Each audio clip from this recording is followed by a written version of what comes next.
KPCC president ആരായാലും ശരി, ആ KPCC പ്രസിഡന്റിനെ താക്കോൽ സ്ഥാനത്ത് കൊണ്ടുവരുവാൻ ഈ ഗവൺമെന്റിന്റെ നേതൃത്വത്തിൽ ഇരിക്കുന്നവർ ശ്രമിച്ചില്ലെങ്കിൽ നിങ്ങൾ അധികകാലം നിങ്ങൾക്ക് തുടരാൻ ജനം നിങ്ങൾക്ക് അനുമതി നൽകുകയില്ല, പ്രത്യേകിച്ചും ഇവിടുത്തെ ഭൂരിപക്ഷ ജനവിഭാഗം. എൻ്റെ സെക്കുലർ ക്രെഡൻഷ്യൽസിനെ ചോദ്യം ചെയ്യുന്ന തരത്തിലുള്ള ആസൂത്രിതമായ ഗൂഢാലോചന നടന്നു വരുന്നതായി ഞാൻ സംശയിക്കുന്നു. എൻ്റെ നിലപാടുകൾ സുവ്യക്തമായിരിക്കെ NSS ജനറൽ സെക്രട്ടറിയുടെ പ്രസംഗത്തിൽ എന്നെ വലിച്ചിഴക്കേണ്ട കാര്യമില്ല. UDF ഗവൺമെന്റിന്റെ ഭരണം പോയത് കഴിഞ്ഞ പ്രാവശ്യം രമേശ് ചെന്നിത്തലയെ പ്രൊജക്റ്റ് ചെയ്ത് വെച്ചതുകൊണ്ടാണ് പോയത്. ഉമ്മൻചാണ്ടി ആയിരുന്നെങ്കിൽ അത്രയും തോൽവി വരത്തില്ലായിരുന്നു. 11 വർഷക്കാലം മുമ്പൊരു താക്കോൽ സ്ഥാനത്തിൽ തട്ടിയുടഞ്ഞു പോയതാണ് ചെന്നിത്തലയും പെരുന്നയും തമ്മിലുള്ള ബന്ധം. ഇപ്പോൾ ചെന്നിത്തല വീണ്ടും പെരുന്നയ്ക്ക് പ്രിയപ്പെട്ടവനാവുകയാണ്. പിന്നാലെ വെള്ളാപ്പള്ളി നടേശനും പദയാത്രയ്ക്ക് ക്ഷണിച്ചിരിക്കുകയാണ്. ചെന്നിത്തലയെ ആവോളം പുകഴ്ത്തുകയുമാണ്. ഈ ഘട്ടത്തിൽ വരുന്നതൊരു തെരഞ്ഞെടുപ്പ് വർഷക്കാലമാണ്. ഈ പറയുന്നതൊന്നും, ഈ കാണുന്നതൊന്നും സ്വാഭാവികമായോ നിഷ്കളങ്കമായോ സംഭവിക്കുന്നതല്ല എന്ന് കേരളത്തിലെ രാഷ്ട്രീയ ബുദ്ധിയുള്ള മനുഷ്യർക്ക് എല്ലാവർക്കും കൃത്യമായി ബോധ്യവുമുണ്ട്. ചെന്നിത്തല കോൺഗ്രസിലെ ഇപ്പോഴത്തെ ഏറ്റവും സീനിയർ നേതാവാണ്, മുൻ പ്രതിപക്ഷ നേതാവാണ്. തെരഞ്ഞെടുപ്പ് പരാജയത്തെ തുടർന്ന് മാറി നിന്ന് സതീശൻ പ്രതിപക്ഷ നേതാവാകുന്ന സാഹചര്യമുണ്ടായിരുന്നു.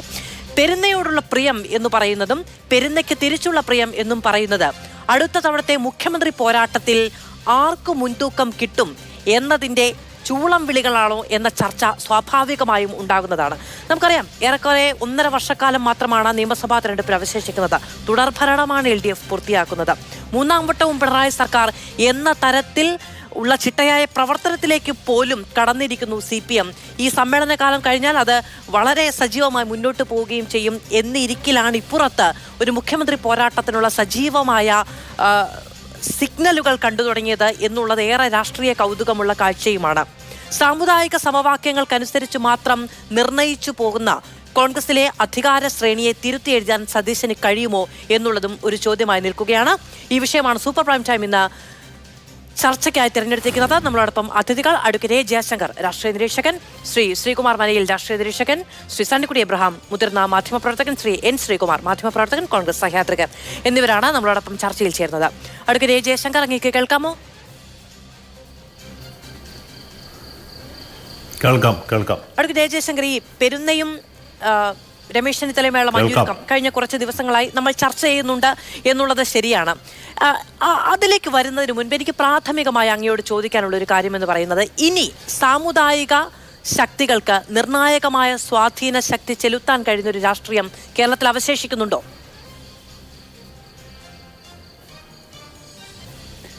സാമുദായിക ശക്തികൾക്ക് അവരെ ഉണ്ടെന്ന് വിചാരിക്കുന്ന പോലെയുള്ള സ്വാധീനം ഇനിയുള്ള കാലത്ത് ചെലുത്താൻ പറ്റുകയില്ല. അത് NSSനാവട്ടെ SNDPക്കാവട്ടെ, അതല്ല കത്തോലിക്ക സഭയ്ക്കോ അല്ലെങ്കിൽ മറ്റ് സമുദായ സംഘടനകൾക്കോ ചെലുത്താൻ കഴിയും എന്ന് ഞാൻ വിചാരിക്കുന്നില്ല. പക്ഷേ അതിൽ വേറൊരു ഘടകമുണ്ട്. ഇപ്പോൾ സമുദായങ്ങൾക്കിടയിൽ പൊതുവെ ഒരു അതൃപ്തിയുണ്ട് എന്ന് വിചാരിക്കാം. ഇപ്പോൾ നായർ സമുദായം അല്ലെങ്കിൽ ഈഴവ സമുദായം മൊത്തത്തിൽ ഞങ്ങൾ അവഗണിക്കപ്പെടുന്നു, ഞങ്ങൾക്ക് LDFൽ നിന്ന് നീതി കിട്ടുന്നില്ല, അല്ലെങ്കിൽ UDFൽ നിന്ന് നീതി കിട്ടുന്നില്ല, കോൺഗ്രസിൽ നിന്ന് നീതി കിട്ടുന്നില്ല എന്നൊരു തോന്നൽ അവരുടെ ഭാഗത്ത് ഉണ്ടാവുകയാണ്.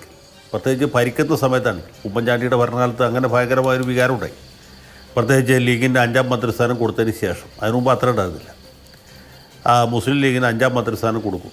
സത്യത്തിൽ 5ാം മന്ത്രിയിലൊന്നും ഒരു കാര്യം ഉണ്ടായിരുന്നില്ല. അവരുടെ കയ്യിലുണ്ടായിരുന്ന ഒരു വകുപ്പ് വിഭജിച്ച് പുതിയതായൊരു മന്ത്രിക്ക് കൊടുത്തു എന്ന് വാദമുണ്ട്. പക്ഷേ അതുണ്ടാക്കിയ ഒരു വലിയ ദുസ്വാധീനം കേരള രാഷ്ട്രീയത്തിൽ ഭയങ്കരമായിരുന്നു. കാരണം എന്ന് വെച്ചാൽ ഈ ഭൂരിപക്ഷ സമുദായക്കാർക്ക് ഇവിടെ രക്ഷയില്ലെന്നൊരു തോന്നൽ RSSകാരുണ്ടാക്കിയതല്ല. ഭൂരിപക്ഷ സമുദായക്കാരുടെ ഇടയിൽ സ്വാഭാവികമായിട്ടും ഉണ്ടായി വന്നു. അതിൻ്റെ നേതൃസ്ഥാനത്ത് SNDP NSS പോലുള്ള സംഘടനകൾ നിന്നു. അവർ ആ ഒരു വികാരത്തെ ഇവരും പ്രതികരിച്ചു. അപ്പോൾ സാധാരണക്കാരുടെ ഇടയിൽ അങ്ങനെ ഒരു വികാരം ഉണ്ടായിരുന്നു. അതിൻ്റെ ഒരു ഫലമായിട്ടാണ് പിന്നീട് ഈ വെള്ളാപ്പള്ളി നടേശൻ BDJS ഉണ്ടാക്കിയത്. നായാടി മുതൽ നമ്പൂരി വരെയുള്ള ഒരു ഐക്യം എന്നൊരു പുതിയ സ്ലോഗൻ കൊണ്ടു. അതിൻ്റെ തന്നെ ഒരു മറ്റൊരു തരത്തിലുള്ള ബഹിർസ്ഫുരണമായിരുന്നു. ഇപ്പം നിങ്ങൾ അല്പം മുമ്പ് പ്രേക്ഷകരെ കേൾപ്പിച്ച സുകുമാരൻ നായരുടെ ചന്ദ്രശേഖരൻ നായർ സ്റ്റേഡിയത്തിൽ നടത്തിയ പ്രസംഗം. തെരഞ്ഞെടുപ്പിന് മുമ്പ് വിലാസ് റാവു ദേശ്മുഖ് എന്ന് പറഞ്ഞാൽ മഹാരാഷ്ട്രയിലെ വലിയ നേതാവിയോട് വന്ന് പെരുന്നയിലെത്തി. സുകുമാരൻ നായരും അന്ന് പണിക്കർ സാറുണ്ടായിരുന്നു എന്നാണ് എൻ്റെ ഓർമ്മ. അദ്ദേഹത്തിനും ഉറപ്പ് കൊടുത്തിരുന്നു, ഈ തെരഞ്ഞെടുപ്പ് കഴിഞ്ഞ് UDFന് ഭൂരിപക്ഷം കിട്ടിക്കഴിഞ്ഞാൽ രമേശ് ചെന്നിത്തലയ്ക്ക് അർഹമായ ഒരു സ്ഥാനം നൽകാം എന്ന രീതിയിൽ. പക്ഷേ ആ ഉറപ്പ് പാലിക്കപ്പെട്ടില്ല എന്നുള്ളിടത്തായിരുന്നു സത്യത്തിൽ സുകുമാരൻ നായരുടെ ഈ പൊട്ടിത്തെറിക്കലുണ്ടായത്. അല്ലാതെ അദ്ദേഹം മുഖ്യമന്ത്രിയെ ഗൺ പോയിന്റിൽ നിർത്തി ഒരു ആവശ്യം പുതുതായിട്ട് ഉന്നയിക്കായിരുന്നു. അപ്പോൾ NSSന് കൊടുത്ത വാക്ക് പാലിക്കപ്പെടാതിരിക്കുക. അതേ സമയത്ത് മുസ്ലിം ലീഗിന് ഒരു 5ാം മന്ത്രിസ്ഥാനം താലത്തിൽ വെച്ച് കൊടുക്കുകയും ചെയ്തു എന്നിടത്താണ് ഇവരുടെയൊക്കെ പരാതി ഉണ്ടായിരുന്നത്. ഓരോ സമുദായത്തിനും അവരവരുടേതായ പരാതികളുണ്ട്. UDF രാഷ്ട്രീയത്തിൻ്റെ ഒരു വലിയ പരാധീനത ഇതാണ്. അവിടെ മിക്കവാറും കാര്യങ്ങളൊക്കെ ജാതി മത അടിസ്ഥാനത്തിലാണ് വീതം വയ്ക്കുക. ആ ജാതിക്ക് ഇത്ര കിട്ടി, ഈ ജാതിക്ക് ഇത്ര കിട്ടി, ഞങ്ങൾക്ക് അത് കിട്ടിയില്ല, ഞങ്ങൾക്ക് മറ്റത് കിട്ടിയില്ല, ഇങ്ങനെയൊക്കെയുള്ള പരാതിയുണ്ട്. ഇതിപ്പോൾ AKJ സെൻറ്ററിൽ പോയിട്ട് ഇതുപോലുള്ള അവകാശവാദമൊന്നും ആർക്കും ഉന്നയിക്കാൻ പറ്റില്ല, അവിടെ നടക്കില്ല, പോയിക്കോളം പറയും. അപ്പോൾ ഇങ്ങനെ ഒരു സാഹചര്യത്തിലാണ് ഇങ്ങനെ ഒരു അന്ന് ഇതുപോലൊരു വിവാദം ഉണ്ടായത്. 11 കൊല്ലം മുമ്പുണ്ടായ കാര്യങ്ങളൊക്കെ ഇപ്പോൾ അത്ര പ്രസക്തമല്ല. അതിനുശേഷം പെരിയാറിൽ കൂടിയും പമ്പയിൽ കൂടിയും ചാലിയാറിൽ കൂടിയും ഒരുപാട് വെള്ളം ഒഴുകിപ്പോയി. ഇപ്പോൾ പ്രസക്തമാകുന്ന ഒരു കാര്യം എന്ന് പറയുന്നത് ഈ മുഖ്യമന്ത്രി പോരാട്ടം തന്നെയാണല്ലോ. Advocate A. ജയശങ്കർ, യഥാർത്ഥത്തിൽ പെരുന്ന ഇപ്പോൾ ചെന്നിത്തലയോട് കാണിക്കുന്നത് ചെന്നിത്തലയോടുള്ള പ്രിയമാണോ സതീശനോടുള്ള എതിർപ്പാണോ? അല്ല, ഇതിൽ നമ്മൾ ഓർക്കേണ്ട ഒരു കാര്യം, ഇപ്പോൾ ഈ ഉമ്മൻചാണ്ടി മന്ത്രിസഭ ഉണ്ടാക്കിയ സമയത്തെ ഒരു കാര്യം ഞാൻ പറയാം. 2011 രണ്ടുപേരുടെ ഭൂരിപക്ഷത്തോടെ അധികാരത്തിൽ വരുമ്പോൾ അന്ന് നായർ സമുദായത്തിൽ നിന്ന് യോഗ്യന്മാരായ ഒരുപാട് പേരുണ്ട്. അപ്പോൾ അതിൽ മിനിമം ആൾക്കാരെല്ലാം എടുക്കാൻ പറ്റുള്ളൂ. അതിൻ്റെ കണക്കുണ്ട്. KP മോഹനൻ ജനതാദളിൽ നിന്നുണ്ടായിരുന്നു, അദ്ദേഹത്തെ മന്ത്രിയാക്കണം. KB ഗണേഷ് കുമാർ കേരള കോൺഗ്രസ് ബിയിൽ നിന്നുണ്ടായിരുന്നു, അദ്ദേഹത്തെ മന്ത്രിയാക്കണം. പിന്നെ തിരുവഞ്ചൂർ രാധാകൃഷ്ണൻ്റെ ഉമ്മൻചാണ്ടി ഗൗരവത്തിൽ ഒഴിവാക്കാൻ പറ്റുകയില്ല. ഇങ്ങനൊരു സാഹചര്യം വന്നപ്പോൾ പിന്നെ ഒരാളെ മന്ത്രിയാക്കി എടുക്കുമ്പോൾ ആരെ വരും എന്നൊരു ചോദ്യം വന്നപ്പോഴാണ് ഒന്നുകിൽ സതീശൻ, അല്ലെങ്കിൽ ചെന്നിത്തല, അല്ലെങ്കിൽ സതീശൻ, അല്ലെങ്കിൽ മുരളീധരൻ, ഇവിടെ കൈ ഗ്രൂപ്പുകാരാണ്. അതുമല്ലെങ്കിൽ ആർക്കും മറ്റു തരത്തിൽ താല്പര്യമില്ലാത്ത ഒരാളുടെ പേരാണ് NSS മുന്നോട്ട് വെച്ചത്. അത് ശിവകുമാറിൻ്റെ പേര്. ശിവകുമാർ അല്ലെങ്കിൽ മറ്റൊരു തരത്തിലും മന്ത്രിസ്ഥാനത്തേക്ക് പരിഗണിക്കപ്പെടേണ്ടുന്ന ആളല്ല. ഞാൻ പറഞ്ഞ അദ്ദേഹം മോശക്കാരനെന്നുള്ള അർത്ഥത്തിലല്ല. അദ്ദേഹത്തെക്കാൾ സീനിയറായിട്ടുള്ള എത്രയോ പേരുണ്ടായിരുന്നു. കാർത്തികേയനുണ്ടായിരുന്നു ഐ ഗ്രൂപ്പിൽ, അല്ലെങ്കിൽ സതീശനുണ്ടായിരുന്നു നല്ല പാർലമെൻറ്റേറിയൻ എന്ന രീതിയിൽ, K. മുരളീധരൻ ഉണ്ടായിരുന്നു മരിച്ചുപോയ കരുണാകരൻ്റെ മകൻ എന്ന നിലയിൽ. ഇവരാരും പരിഗണിക്കാതെ ശിവകുമാറിന് മന്ത്രിയാക്കിയെന്നില്ല. അത് കഴിഞ്ഞ് ഈ വിഷയം KPCC എക്സിക്യൂട്ടീവിൽ ചർച്ചയ്ക്ക് വന്നപ്പോൾ എൻ്റെ ഓർമ്മ KC വേണുഗോപാൽ സതീശനെ കൊടുന്നോഷിച്ചു. പെരുന്നയിൽ പോലും ഇയാളെ ആർക്കും വലിയ പ്രിയമില്ലായിരുന്നു എന്ന്. അപ്പോൾ സതീശൻ കോപാകുലനാകുകയും പുള്ളി പറഞ്ഞു, ഒരു സമുദായ നേതാവിൻ്റെ തിണ്ണതിറങ്ങിയിട്ട് എനിക്ക് കേരളത്തിൽ മന്ത്രിയാകണ്ട. അങ്ങനെ ഒരു നിലപാട് അന്ന് മുതൽ ഇന്ന് വരെ എടുത്തിട്ടുള്ള ആളാണ് സതീശൻ. അതുകൊണ്ട് തന്നെ അദ്ദേഹത്തോട് പ്രത്യേകിച്ച് ഒരു സമുദായ സംഘടനയ്ക്ക് വലിയ സ്നേഹമുണ്ടാകാൻ തരമില്ല.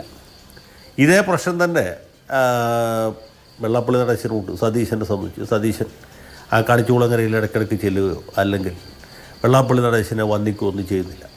ഇതേ പ്രശ്നം തന്നെ സുകുമാരൻ നായർക്കുണ്ട്. അപ്പോൾ ഈ രണ്ടുപേർക്കും അതല്ല, അല്ലെങ്കിൽ ഈ കേരളത്തിലെ ഏതെങ്കിലും ഒരു കാര്യത്തിൽ ഇവർ രണ്ടുപേരും ഒരേ കാര്യത്തിൽ ഒരു അഭിപ്രായം പറയാൻ നിങ്ങൾ കേട്ടിട്ടുണ്ട്. ഇപ്പോൾ വളരെ ബുദ്ധിമുട്ടാണ്.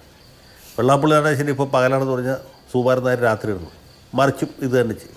പക്ഷേ ഇവർക്ക് രണ്ടുപേർക്ക് പെട്ടെന്ന് ഒരു ആശയ ഐക്യമുണ്ടായത് അത് രമേശ് ചെന്നിത്തലയോടുള്ള സ്നേഹത്തേക്കാൾ ഉപരിയായിട്ട് സതീശൻ്റെ ഈ തരത്തിലുള്ള നിഷേധാത്മകമായ രാഷ്ട്രീയം, അത് സമുദായ സംഘടനകൾക്ക് അധികം ചെവി കൊടുക്കുകയില്ല, അവരെയൊക്കെ നിർത്തേണ്ടടുത്ത് നിർത്തും എന്ന ഒരു നിലപാട്. അദ്ദേഹം പൊതുവേ ഏത് കാര്യത്തിലും ഇതുപോലെ നിലപാടുകളാണ്. ആ നിലപാടിനൊക്കെ എന്ത് സംഭവിക്കുന്നുള്ള വേറെ ചോദ്യമാണ്. ഇനിയിപ്പോൾ അതിൻ്റെ രാഷ്ട്രീയമായിട്ടുള്ള ഔട്ട്കം എന്തായിരിക്കും എന്നുള്ളത് ഞാനിപ്പോൾ ഒരു പ്രവചനത്തിലേക്ക് പോകുന്നില്ല. പക്ഷേ സതീശൻ്റെ ഒരു രീതി എന്ന് പറയുന്നത് അങ്ങനെ ആർക്കും വഴങ്ങുന്ന സ്വഭാവക്കാരനല്ല. നമ്മൾ സാധാരണ പ്രവർത്തകരായിട്ടുള്ള അദ്ദേഹത്തിൻ്റെ ഇടപെടലുണ്ടല്ലോ, പ്രവർത്തകരോടൊക്കെ സ്നേഹമായിട്ട് സംസാരിക്കും. പക്ഷേ അപ്പോഴും സതീശൻ അവരെ അങ്ങനെ കെട്ടിപ്പിടിക്കുകയോ ഉമ്മയ്ക്കുകയോ കൈ പിടിച്ചു കുലുക്കുകയോ അങ്ങനെയൊന്നും ചെയ്ത ആളല്ല. അതേ നിലപാട് തന്നെ സമുദായ നേതാക്കന്മാരോടുമുണ്ട്. അപ്പോൾ ഇങ്ങനെ ഒരു സംഗതിയുണ്ട്. പിന്നെ സതീശന് ഈ ക്രൈസ്തവ വിഭാഗത്തിൽ വലിയ സ്വീകാര്യത ലഭിക്കുന്നു എന്നൊരു വിഷയം കൂടിയുണ്ട്. അദ്ദേഹം ഈ വരുന്ന ദിവസം മാരാമൺ കൺവെൻഷനിൽ പ്രസംഗിക്കണം. എനിക്ക് തോന്നുന്നു C. അച്യുതമേനും R. ബാലകൃഷ്ണപിള്ളയ്ക്ക് ശേഷം ഈ അക്രൈസ്തവരായ ആരും തന്നെ അവിടെ മാരാമണ്ണിൽ പ്രസംഗിച്ചിട്ടില്ല. പലരും പോവുകയൊക്കെ ചെയ്തിട്ടുണ്ട്. പക്ഷേ ബാലകൃഷ്ണപിള്ള സാർ അദ്ദേഹത്തിൻ്റെ നല്ല കാലത്ത്, ഇപ്പോഴൊന്നുമല്ല, early 70s മാവേലിക്കര MP ആയിരിക്കുന്ന സമയത്ത് പ്രസംഗിച്ചിട്ടുണ്ട്. പിന്നീട് അച്യുതമേനോൻ മുഖ്യമന്ത്രിയായിരിക്കുന്ന സമയത്ത് 74 മറ്റോ അദ്ദേഹവും പ്രസംഗിച്ചിട്ടുണ്ട്. അല്ലാതെ സാധാരണ അവിടെ അങ്ങനെ പ്രസംഗിക്കാൻ മൈക്കോച്ച് കൊടുക്കാറില്ല. കാരണം അതൊരു സുവിശേഷ യോഗമാണ്. അതുകൊണ്ട് അപ്പോൾ അവിടെ വരെ സതീശൻ്റെ ഒരു സ്വീകാര്യത കിട്ടുന്നു. മിക്കവാറും എല്ലാ സഭകളും ഇദ്ദേഹത്തെ ആനയിക്കുന്നു, ആശ്ലേഷിക്കുന്നു, അങ്ങനെയൊക്കെ ഒരു സംഗതി ഉണ്ടായിരുന്നു. അപ്പോൾ ഇതിൻ്റെ കൂടി ഒരു പ്രതിഫലനമായിരിക്കാം ഒരു പക്ഷേ ഈ കണിച്ചുകുളങ്ങരയിലും പെരുന്നയിലും പെട്ടെന്ന് രമേശ് ചെന്നിത്തലയ്ക്ക് ഉണ്ടായ വലിയ സ്വീകാര്യത എന്ന് വിചാരിക്കാൻ കാരണമുണ്ട്. ഓക്കെ, ശരി. ശ്രീ N. ശ്രീകുമാർ, ചർച്ചയുടെ തുടക്കത്തിൽ പറഞ്ഞൊരു കാര്യമെന്ന് പറഞ്ഞാൽ തെരഞ്ഞെടുപ്പ് വർഷം വരികയാണ്. നമുക്കറിയാം ഉപതെരഞ്ഞെടുപ്പുകളിൽ നല്ല രീതിയിൽ പ്രവർത്തിച്ച്, ശരിയാണ്, ചേലക്കരയിൽ ഭൂരിപക്ഷം കുറയ്ക്കാനേ സാധിച്ചുള്ളൂ. എന്നിരുന്നാൽ പോലും പാലക്കാട് ഉപതെരഞ്ഞെടുപ്പിന്റെ ഫലമൊക്കെ നൽകുന്ന ഒരു വലിയ തിളക്കമുണ്ട് കോൺഗ്രസിന്. അത് നൽകുന്ന ഒരു സന്ദേശവും ശക്തി ആർജിച്ചു കഴിഞ്ഞിരിക്കുന്നു കോൺഗ്രസ് എന്ന ഒരു ആത്മവിശ്വാസം കോൺഗ്രസ് അണികൾക്കുള്ളിലും ഒക്കെയുണ്ട്. അതിനിടയിലാണ് ഇത്തരത്തിലുള്ള വാർത്തകൾ വരുന്നത്. ഇപ്പോൾ ശരിയാണ്, ഇപ്പോൾ പെരുന്നയിൽ നിന്ന് ചെന്നിത്തലയെ വിളിക്കുന്നു, കണിച്ചുകുളങ്ങരയിൽ നിന്ന് ചെന്നിത്തലയെ പദയാത്രയുടെ ഭാഗമാക്കുന്നു. ഇത് ഇത്ര വിശദീകരിക്കേണ്ടതോ, ഇത്ര നോക്കിക്കാണേണ്ടതോ, അല്ലെങ്കിൽ അതിനൊരു സാമുദായികമായ കളർ കൊടുക്കേണ്ടതോ ഉള്ള ആവശ്യമുണ്ടോ എന്ന് തിരിച്ചു ചോദിക്കാം. പക്ഷേ ഇത് സ്വാഭാവികമായോ നിഷ്കളങ്കമായോ തുടക്കത്തിൽ പറഞ്ഞതുപോലെ സംഭവിക്കുന്നതല്ല എന്ന് മനസ്സിലാക്കാനുള്ള രാഷ്ട്രീയ ബുദ്ധി നമുക്കുണ്ടല്ലോ. ഒരു പോരാട്ടം ദൃശ്യമായി തുടങ്ങിയിട്ടുണ്ടോ കോൺഗ്രസിൽ?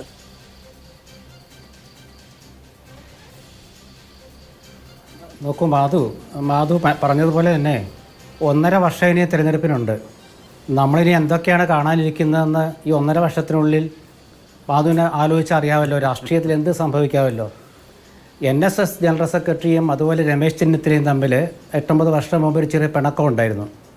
ആ പിണക്കം തീർക്കാൻ അദ്ദേഹത്തിൻ്റെ സുഹൃത്തുക്കൾ, രണ്ടുപേരുടെ സുഹൃത്തുക്കൾ കുറച്ച് നാളായി പരിശ്രമിച്ചു വരികയായിരുന്നു. ആ പരിശ്രമം പൂർണ്ണതയിലെത്തി. സത്യത്തിൽ അതാണ് ഉണ്ടായത്. അപ്പോൾ ആ ഒരു പരിശ്രമം, ആ സുഹൃത്തുക്കളുടെ പരിശ്രമം പൂർണ്ണതയിലെത്തിയപ്പോൾ ഈ ഒരു ക്ഷണത്തിന് ഒരു അവസരം കിട്ടി. കാരണം ഇന്നലെ രമേശ് പറഞ്ഞ പോലെ എന്നും പിണങ്ങിയിരിക്കാൻ പറ്റില്ലല്ലോ.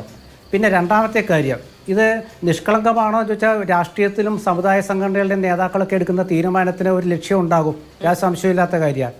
ഇതിലിപ്പം NSSന് ഒരു പ്രഖ്യാപിത നയമുണ്ട്. എന്താണ് ആ നയം? മതേതര ചിന്താഗതിയാണത്.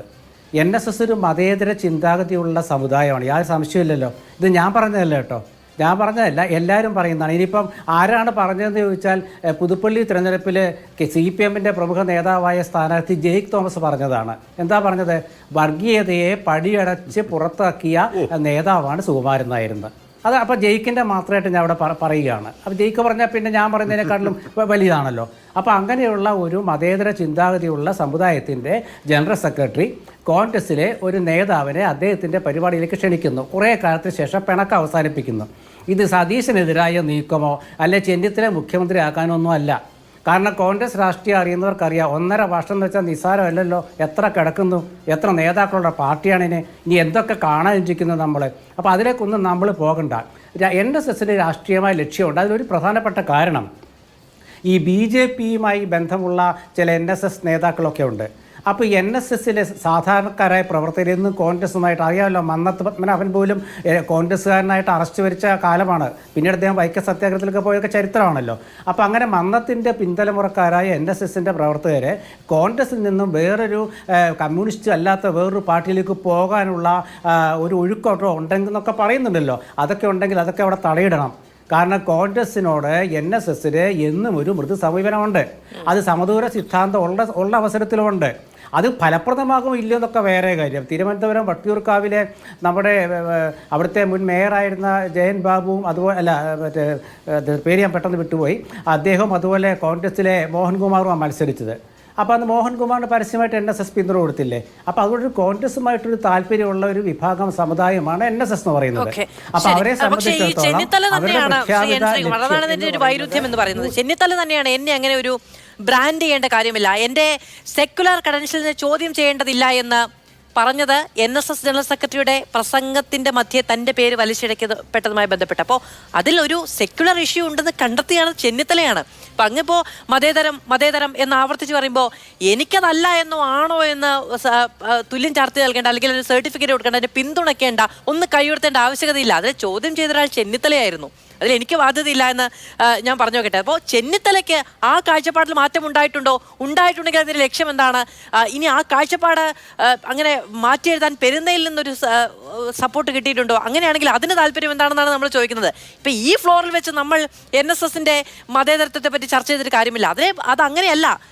NSS ജനറൽ സെക്രട്ടറിയുടെ പ്രസംഗം മധ്യേ തൻ്റെ പേര് പരാമർശിച്ചപ്പോൾ തൻ്റെ മതേതരമായ ഒരു ബാക്ക്ഗ്രൗണ്ടിന്, താൻ ഇത്രയും കാലം ആർജിച്ച രാഷ്ട്രീയത്തിൻ്റെ മതേതര സ്വഭാവത്തിന് ചോദ്യം ചെയ്യപ്പെട്ടെന്ന് തോന്നിയത് ചെന്നിത്തലയ്ക്കായിരുന്നു അന്ന്. അതിനെ തുടർന്നാണല്ലോ ഈ പറയുന്ന വിവാദങ്ങളൊക്കെ ഉണ്ടായത്.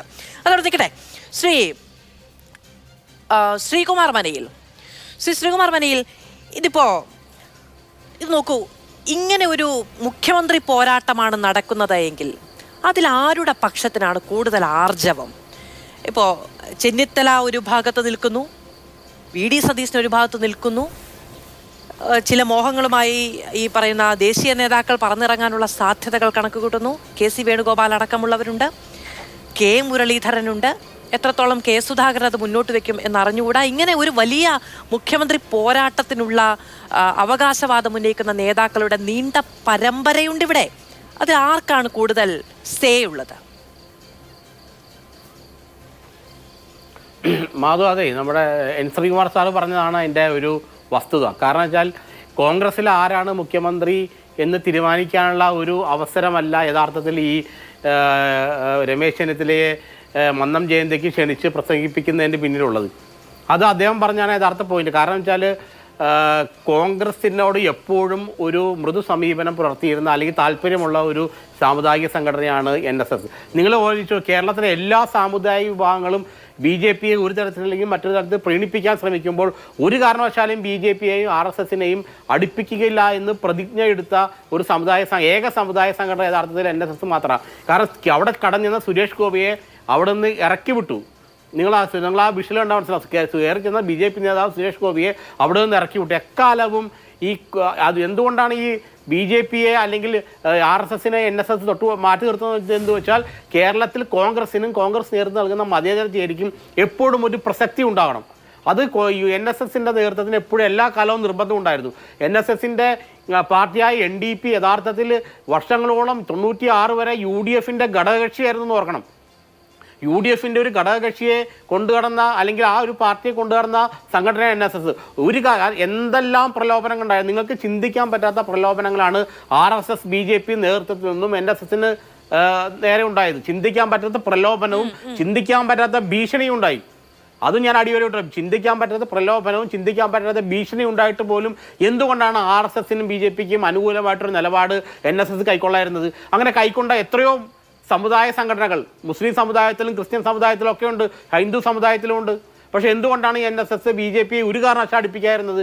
എന്തുകൊണ്ടെന്നാൽ കോൺഗ്രസിൻ്റെ മതേതര സ്ട്രക്ചറിന് മതേതര ഫ്രെയിംവർക്കിന് കേരളത്തിൽ തികച്ചും ഒരു രാഷ്ട്രീയ പ്രാധാന്യമുണ്ടെന്നും അതുകൊണ്ട് കോൺഗ്രസിനൊപ്പം എക്കാലവും നിലനിൽക്കണം എന്നുള്ളൊരു ആഗ്രഹം മാറി വരുന്ന എല്ലാ NSS നേതൃത്വത്തിനുമുണ്ട്. പിന്നെ രണ്ടാമത്തെ കാര്യം, NSSും രമേശ് ചെന്നിത്തലയും തമ്മിൽ കഴിഞ്ഞ ഒരു 11 വർഷമായിട്ടൊരു അകൽച്ചയുണ്ടോ എന്നുള്ളത് സത്യമാണ്. ആ അകൽച്ച മാറി വരികയാണ്. സത്യം പറഞ്ഞാൽ ഈ ക്ഷണത്തിലൂടെ ശരിയാണ്, ആ അകൽച്ച മാറി വരികയാണ്. എന്തുകൊണ്ടെന്നാൽ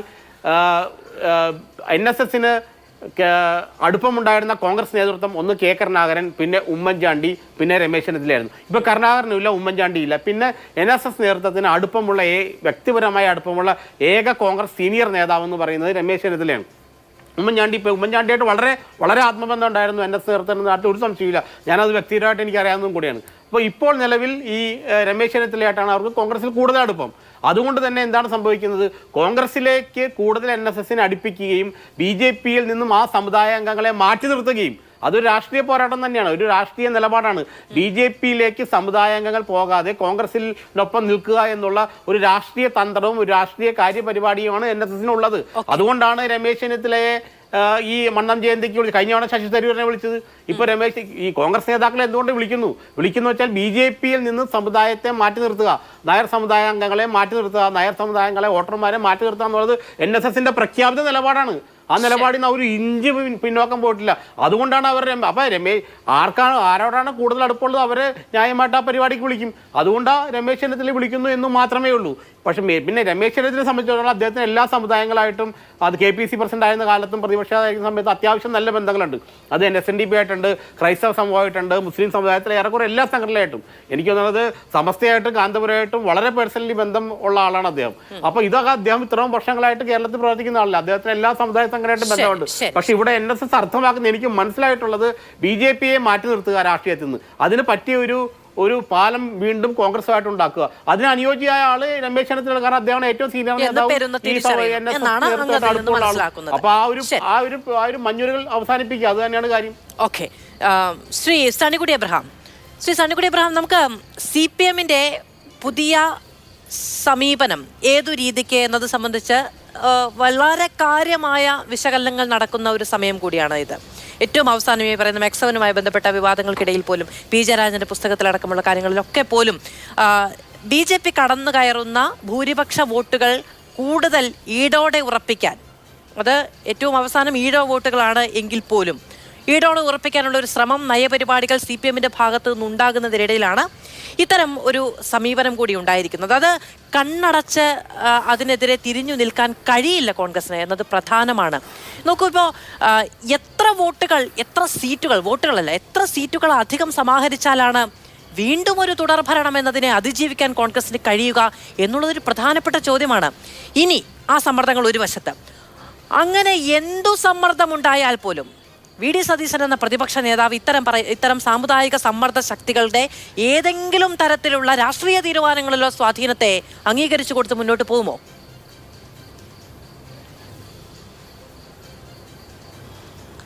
മധു, നമ്മളിവിടെ NSSന്റെ സെക്കുലർ ക്രെഡൻഷ്യൽസ് ജനാധിപത്യ ചേരിയോടും മതനിരപേക്ഷ ചേരിയോടുമുള്ള ബന്ധമൊക്കെ പറയുകയുണ്ടായി. അതൊരു വാക്ക് പറയാതെ പോകുന്നത് ഈ ചർച്ച പൂർണ്ണമാകുമെന്ന് എനിക്ക് തോന്നുന്നില്ല, പറയാതെ പോയാൽ. ഇവിടെ സുകുമാരൻ നായരുടെ ചില നിലപാടുകൾ വളരെ വ്യത്യസ്തമാണ്. അദ്ദേഹം BJP അടുപ്പിക്കുന്നില്ല എന്ന് പറയുന്നത് ശരിയാണ്, അല്ലെ RSSനോട് ആ ഒരു സൗഹൃദം കാട്ടുന്നില്ല. അല്ലാതെ NSS എക്കാലത്തും മതനിരപേക്ഷമായിരുന്നു, ജനാധിപത്യ ചേരിയിലായിരുന്നു എന്നൊന്നും പറയുന്നതിൽ വലിയ കാര്യങ്ങളൊന്നുമില്ല. ആദ്യകാലത്ത് സ്റ്റേറ്റ് കോൺഗ്രസിൻ്റെ ആദ്യകാലത്ത് മഹാരാജാവിൻ്റെയും സർ CP-ക്കും ഒപ്പമായിരുന്നു. പിന്നീട് കോൺഗ്രസ്സായി. കോൺഗ്രസ് ഭരണത്തിൽ വന്നപ്പം ഹിന്ദു മണ്ഡലം ഉണ്ടാക്കിയിട്ടുണ്ട്. R ശങ്കരും മന്നത്ത് പത്മനാഭനും കൂടെ ചേർന്നു. അങ്ങനെ ഒത്തിരി ചരിത്രമുണ്ട്. പിന്നീട് 64-ലെ കോൺഗ്രസ് വളരുമ്പോൾ കേരള കോൺഗ്രസ്സിന് ആ പേര് പോലും ഇട്ടത് അദ്ദേഹമാണ്, ജ്ഞാനസ്നാനം ചെയ്തെടുത്തത് അദ്ദേഹമാണ്. അങ്ങനെ NSS എപ്പോഴും അവരുടെ സാമുദായിക താല്പര്യങ്ങൾ, അവരുടെ ഒരു സമുദായം എന്ന നിലയിലുള്ള താല്പര്യങ്ങൾ സംരക്ഷിക്കാൻ വേണ്ടി പല നിലപാടുകൾ എടുത്തിട്ടുണ്ട്. അല്ലാതെ NSS എക്കാലത്തും മതനിരപേക്ഷമായിരുന്നു, അല്ലെങ്കിൽ കോൺഗ്രസിനോട് മൃദു സമീപനമായിരുന്നു എന്നൊന്നും പറയൽ കാര്യമില്ല. പക്ഷേ ഇവിടെ നമുക്ക് പറയാൻ പറ്റുന്നൊരു കാര്യം, സുകുമാരൻ നായർ BJP-യോടും RSSനോടും എടുക്കുന്ന ഒരു നിലപാടിലെ ഒരു ധൈര്യവും സ്ഥൈര്യവും നമ്മളത് സമ്മതിച്ചു കൊടുക്കാതെ പറ്റില്ല. പിന്നെ ഇപ്പോൾ ഇവിടുത്തെ വലിയ ചർച്ച, ഇപ്പോൾ രമേശ് ചെന്നിത്തലയെ മന്നം ജയന്തിക്ക് ജനുവരി 2-ാം തീയതിയാണെന്ന് തോന്നുന്നു അദ്ദേഹത്തെ ക്ഷണിച്ചിരിക്കുന്നു. അത്ര വലിയ പ്രാധാന്യം എന്തെങ്കിലും ഉണ്ടോ എന്നെനിക്ക് തോന്നുന്നില്ല. നമ്മളിപ്പോൾ 2013 അദ്ദേഹം താക്കോൽ സ്ഥാനത്ത് ഭൂരിപക്ഷ സമുദായത്തിൽ നിന്ന് ആളുകളെ കൊണ്ടുവന്നില്ലെങ്കിൽ അത് രമേശിന് വേണ്ടിയായിരുന്നല്ലോ. ആ പ്രസംഗം നമ്മൾ കേട്ടു. അത് കഴിഞ്ഞിട്ട് 10-11 വർഷം കഴിഞ്ഞിട്ട് രമേശ് ചെന്നിത്തലയെ പറ്റി അദ്ദേഹം പറയുന്നതും കേട്ടു. അപ്പോൾ ഈ 11 വർഷം കൊണ്ട് അവരുടെ സമീപനത്തിൽ, രമേശ് ചെന്നിത്തലയോടുള്ള സമീപനത്തിൽ വലിയ മാറ്റം വന്നിരിക്കുന്നു എന്നുള്ളതൊരു ശരിയാണ്. അവിടെ രമേശ് ചെന്നിത്തല എടുത്ത നിലപാട് വളരെ ധീരമായിരുന്നു എന്നാണ് ഞാൻ പറയുന്നത്. ആ പ്രസംഗത്തെപ്പറ്റി അദ്ദേഹം പറഞ്ഞത്, NSS ജനറൽ സെക്രട്ടറിയുടെ ആ പ്രസംഗത്തിൽ എന്നെ, അതായത് കൃത്യമായ സെക്കുലർ ക്രെഡൻഷ്യൽസ് ഉള്ള എന്നെ വലിച്ചൊഴിക്കേണ്ട കാര്യമുണ്ടായിരുന്നില്ല എന്ന് പറഞ്ഞത് ധീരമായ ഒരു നിലപാടായിരുന്നു. അതുകൊണ്ടായിരിക്കാം ഒരു പക്ഷേ പിന്നീട് NSSഉം രമേശ് ചെന്നിത്തലയും തമ്മിലുള്ളൊരു അകൽച്ചയുണ്ടായത്. ഇപ്പോഴത് മാറി എന്ന് പറയുന്നു. അപ്പോൾ നമ്മളിപ്പോൾ ചോദിക്കുന്നത്, ഇത് സതീശനോടുള്ള ഇഷ്ടക്കേട് കൊണ്ടാണോ, അതുകൊണ്ടാണോ ആ NSS അങ്ങനെ ഒരു നിലപാടെടുക്കുന്നതെന്നൊരു ചോദ്യം കഴിഞ്ഞ 3 പേരോടും മാധു ചോദിച്ച ചോദ്യങ്ങളിലൊക്കെ അന്തർലീനമായിട്ടുണ്ട്. ഈ 11 വർഷം കൊണ്ട് അല്ലെങ്കിൽ ഈ കാലം കൊണ്ട് രമേശ് ചെന്നിത്തലയോടുണ്ടായ നിലപാടിൽ NSSന് മാറ്റമുണ്ടായെങ്കിൽ നാളെ വേണമെങ്കിൽ സതീശനുള്ള നിലപാടിലും മാറ്റം ഉണ്ടാവാം. അതിന് വേണമെങ്കിൽ 11 വർഷമൊന്നും എടുക്കണമെന്നില്ല, ചെറിയ കാലാവധി കൊണ്ട് തന്നെ അത് സാധിക്കാവുന്നതേ ഉള്ളൂ. ഞാൻ മറ്റൊരു ഉദാഹരണം പറയാം. AICC പ്രസിഡന്റ് സ്ഥാനത്തേക്ക് ശശി തരൂർ മത്സരിച്ച് തോറ്റതിന് ശേഷം അദ്ദേഹം കേരള രാഷ്ട്രീയത്തിൽ കൂടുതൽ ശ്രദ്ധ പതിപ്പിക്കുന്നതിനൊരു ശ്രമം നടത്തുകയുണ്ടായി. കോഴിക്കോട് ചില സമ്മേളനങ്ങൾ, അങ്ങനെ കേരളത്തിൽ പല സമ്മേളനങ്ങൾ. അന്ന് NSS അദ്ദേഹത്തെ വിളിച്ച് പൊന്നാട അണിയിക്കുകയും വലിയ സ്വീകരണം നൽകുകയും ചെയ്തു. പണ്ട് ഡൽഹി നായരെന്ന് പറഞ്ഞതാണ് NSS. ശശി ഡൽഹി നായരെന്ന് പറഞ്ഞല്ലോ, അതെപ്പോഴാണ് തിരുത്തിയത് എപ്പോഴാണ് മാധു? തിരുത്തിയത് സ്നേഹം വന്നപ്പോഴാണ്. ആ സ്നേഹം വന്നു. അപ്പോൾ നമ്മളെന്താ ധരിച്ചത്? അതേ അടുത്ത കാലത്ത്, അതിനു മുമ്പ് പറഞ്ഞത് ഇത് ഡൽഹി നായരാണ്, കേരള നായരല്ലെന്നാണ് പറഞ്ഞത്. പിന്നീട് തിരുത്തി പൊന്നാട അണിയിച്ചു. അന്ന് നമ്മളെല്ലാവരും പറഞ്ഞത് എന്തുവാ? കേരള രാഷ്ട്രീയത്തിൽ, കേരളത്തിലെ കോൺഗ്രസ് രാഷ്ട്രീയത്തിൽ ഇതാ NSS ശശി തരൂറിനെ പിന്താങ്ങുന്നു. അതായത് രമേശിനോട് താല്പര്യമില്ല, അതുപോലെ തന്നെ പിന്നെ സതീശനോട് താല്പര്യമില്ല. ഇനി NSS കോൺഗ്രസിൽ സപ്പോർട്ട് ചെയ്യാൻ പോകുന്നത് ശശി തരൂറിനെയാണെന്ന. എന്നിട്ട് എന്തുണ്ടായി? ആ സ്വീകരണത്തിന് ശേഷം എന്തെങ്കിലും സംഭവിച്ചോ? ഇതിപ്പോൾ NSSൻ്റെ ഒരു ചടങ്ങിൽ പിടിക്കുന്നു. നിങ്ങൾ മാധു നേരത്തെ പറഞ്ഞു, നമ്മുടെ വെള്ളാപ്പള്ളി നല്ല വാക്കുകൾ രമേശിനെ കുറിച്ച് പറഞ്ഞത്. അതിൻ്റെയൊക്കെ കാരണങ്ങൾ നമുക്കറിയാം. ഇവിടെ നേരത്തെ ജയശങ്കർ പറഞ്ഞതുപോലെ ഇവർക്കൊക്കെ സതീശനോട് ചില വ്യക്തിപരമായ പ്രശ്നങ്ങളുണ്ട്, അഭിപ്രായ വ്യത്യാസങ്ങളും ചേർച്ചയില്ലായ്മയും ഉണ്ട്. അതിൻ്റെയൊക്കെ കാരണങ്ങളാണ്. അതുപോലെ ഒരു കാര്യം കൂടെ ഓർത്തോളൂ, ഞാൻ മനസ്സിലാക്കുന്നത് ശരിയല്ലെങ്കിൽ തിരുത്തണം.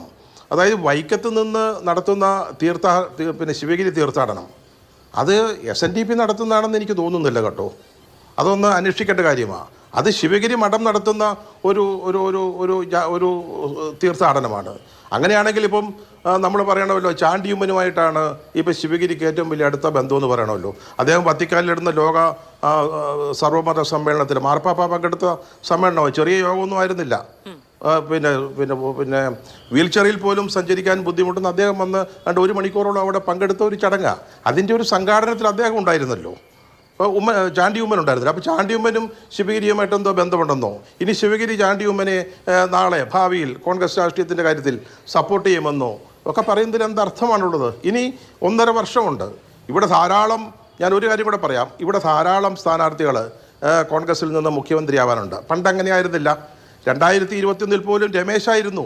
ജയിച്ചാൽ രമേശ് മുഖ്യമന്ത്രിയാകും. അതിനു മുമ്പ് ഉമ്മൻചാണ്ടി, അതിനു മുമ്പ് ആന്റണി, കരുണാകരൻ, അങ്ങനെ ഒരു നേതാവ് ഉണ്ടായിരുന്നു. ആരെയും ഉയർത്തിക്കാട്ടിക്കൊണ്ടല്ല കോൺഗ്രസ് തെരഞ്ഞെടുപ്പുകളിൽ മത്സരിച്ചതെങ്കിൽ പോലും അവിടെ എല്ലാവർക്കും അറിയാവുന്ന ഒരു നേതാവ് ഉണ്ടായിരുന്നു. ആരാണ് മുഖ്യമന്ത്രിയാവുന്നത്? ഇപ്പോൾ ഇതാ ഇവിടെ എന്താ, ഒരു മിനിറ്റ് കൂടെ ഇപ്പോൾ ഇത് ഇവിടെ എന്താ, എത്ര പേര് വേണമെങ്കിലും ഉണ്ട്. KC വേണുഗോപാലുണ്ട്, K മുരളീധരനുണ്ട്, അതുപോലെ രമേശുണ്ട്, സതീശനുണ്ട്. അപ്പോൾ ആ ഒരു സാഹചര്യമാണ് ഇപ്പോൾ. ഒരുപക്ഷെ ഞാൻ മറ്റൊരു സിനാറിയോ പറയാം. മഹാരാഷ്ട്ര തെരഞ്ഞെടുപ്പിൽ കോൺഗ്രസിനൊരു നല്ല നേട്ടം, മഹാവികാസ് അഘാടി ജയിക്കുകയോ ഒരു മികച്ച നേട്ടമുണ്ടാവുകയോ ചെയ്തിരുന്നെങ്കിൽ ഒരുപക്ഷെ രമേശ് ചെന്നിത്തലയുടെ രാഷ്ട്രീയ ഈ പ്രൊഫൈൽ എന്ന് പറയുന്നത് വലിയ തോതിൽ മാറാമായിരുന്നു. ഇപ്പോൾ ഒറ്റ കാര്യമേ ഉള്ളൂ, അടുത്ത തെരഞ്ഞെടുപ്പിൽ UDF അധികാരത്തിൽ വന്നേക്കും എന്നൊരു തോന്നലുണ്ടാകുന്നു. അതിന് മുൻനിര സ്ഥാനാർത്ഥികളായിട്ട് നിൽക്കുന്നതൊക്കെ നായർ സമുദായത്തിൽ നിന്ന് ഉള്ളവരാണ്, അല്ലാതെ മറ്റാരെയും നമ്മൾ കാണുന്നില്ല. അപ്പോൾ NSSന് സ്വാഭാവികമായി തോന്നിയിട്ടുണ്ടാവും ഉള്ളതിൽ നല്ലത്, ബെസ്റ്റ് എന്ന നിലയിൽ അവർ സതീശനെ ഒഴിവാക്കാൻ വേണ്ടി. ഈ പറയുന്ന ശിവഗിരി തീർത്ഥാടനം എന്ന് പറയുന്നത് NSSന്റെ വെള്ളാപ്പള്ളിയുടെ പരിധിക്ക് നിൽക്കുന്നതല്ല എന്ന് പറയാം. പക്ഷെ വെള്ളാപ്പള്ളി നടേശൻ തന്നെ കൃത്യമായി പറഞ്ഞിട്ടുണ്ട് ചെന്നിത്തലയെ പറ്റി ഉള്ള കാര്യങ്ങളൊക്കെ. നമുക്ക് ഇടവേളയ്ക്ക് ശേഷം അതിലേക്ക് അടക്കം വരാം. ഏതായാലും എന്നെ NSS general secretary Shri G. Sukumaran Nair എന്നെ ചടങ്ങിലേക്ക് ക്ഷണിച്ചു. സന്തോഷപൂർവ്വം ഞാൻ ചടങ്ങിൽ പങ്കെടുത്തു. അത് എനിക്ക് എന്നെ ക്ഷണിച്ചതിൽ അവരോട് എനിക്ക് പ്രത്യേകം നന്ദിയുണ്ട്. അങ്ങനെ ഇപ്പം എന്നും വഴക്കിട്ട് നിൽക്കേണ്ട കാര്യമൊന്നുമില്ലല്ലോ. എല്ലാവരും അവിടെ യോജിച്ചു കൂടാനുള്ളതാണല്ലോ നമ്മുടെ സമീപനം. ഇരുത്തം വന്ന ഒരു രാഷ്ട്രീയ നേതാവ് എന്ന നിലയിൽ രമേശിനെ ജനങ്ങൾ ഇഷ്ടപ്പെടുന്നു, NSS ഇഷ്ടപ്പെടുന്നു. NSSുമായിട്ട് ഒരിക്കലും രമേശ് ചെന്നിത്തല അകന്നു നിൽക്കാൻ പാടില്ല. അത് തമ്മിൽ പ്രശ്നമുണ്ടോ എന്ന് എനിക്കറിയില്ല. ഏതായാലും ഉണ്ടായിരുന്നു എങ്കിൽ അവർ യോജിക്കാൻ തയ്യാറാകുന്നു എങ്കിലും നല്ലത് തന്നെയാണ്. രമേശ് ചെന്നിത്തല എന്തുകൊണ്ടും NSSുമായിട്ട് പണ്ടും എന്നും ചേർന്ന് നിന്ന് പോയിട്ടുള്ള ഒരു നേതാവാണ്. ഇതിലെവിടെയും സതീശനില്ല. പക്ഷേ എന്തുകൊണ്ടാണ് പെരുന്നയും രമേശ് ചെന്നിത്തലയും തമ്മിൽ സഖ്യമാകുമ്പോൾ സതീശൻ എന്ന് പറയുന്നൊരു മുഖം കേരള രാഷ്ട്രീയത്തിൽ ആരും ഒരക്ഷരം മിണ്ടാതെ എഴുന്നേറ്റ് നിൽക്കുന്നത് എന്നുള്ളതൊരു ചോദ്യമാണ്. അതെന്തുകൊണ്ടാണ് എന്നത് സംബന്ധിച്ച 2 പ്രതികരണങ്ങൾ കൂടി കാണാം. ഒരു നേതാവ്, ഉത്തരവാദിത്തപ്പെട്ട പോസ്റ്റിലിരിക്കുന്ന ഒരു നേതാവ് അവന്റെ സ്വന്തം സമുദായത്തെ കുറ്റപ്പെടുത്തിയ ഒരു ചരിത്രമുണ്ടോ?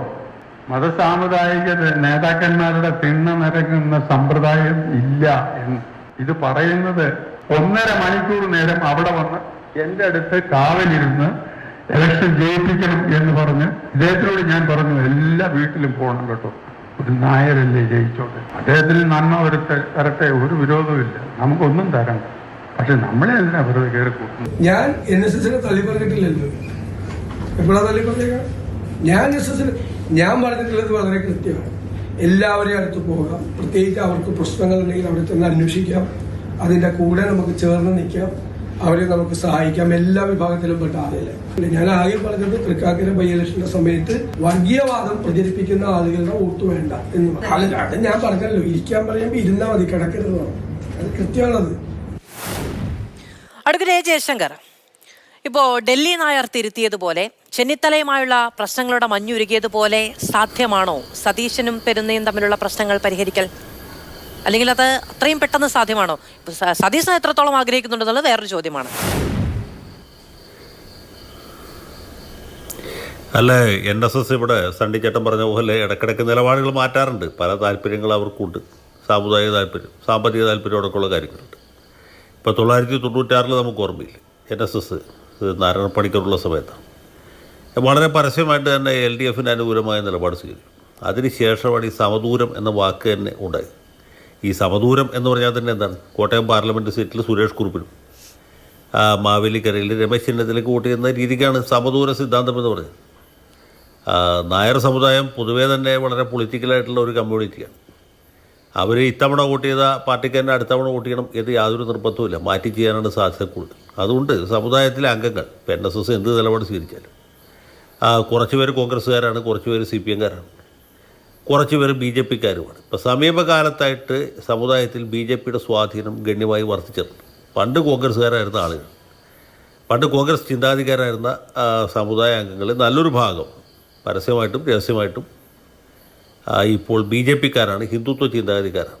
അതൊരു സത്യമാണ്. ഇപ്പോൾ തിരുവനന്തപുരം പാർലമെൻറ്റ് സീറ്റിലെ വോട്ടിൻ്റെ കണക്ക് നോക്കിയാൽ മതി, ആറ്റിങ്ങൽ നോക്കിയാൽ മതി, മറ്റ് മണ്ഡലങ്ങളിൽ നോക്കിയാൽ അത് വളരെ വ്യക്തമാണ്. ഇപ്പോൾ തൃശ്ശൂർ അടക്കമുള്ള സ്ഥലങ്ങളിൽ നോക്കിയാൽ അതെങ്ങനെ സംഭവിക്കുന്നു എന്ന് ചോദിച്ചാൽ അത് പല കാരണങ്ങളുണ്ട്.